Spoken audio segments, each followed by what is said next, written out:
NM cable is designed for dry locations and is not rated for use in wet locations, such as near pools. Pool pumps are typically enclosed and located in a dry environment, making NM cable suitable.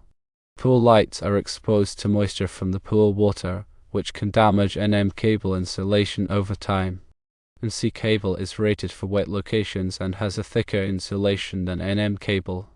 Pool lights need to be protected from moisture, so MC cable provides a more durable option. Subpanels contain electrical connections and equipment that should be enclosed in a weatherproof enclosure.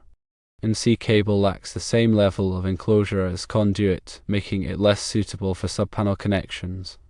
Schedule 80 PVC pipe is Underwriters Laboratories are all listed for use as a wiring method for electrical conductors. Pool subpanels must be installed on the exterior of the house or other outdoor location. An attic is not considered a wet location, so Schedule 80 PVC pipe can be used to run conductors to a pool subpanel located in the attic.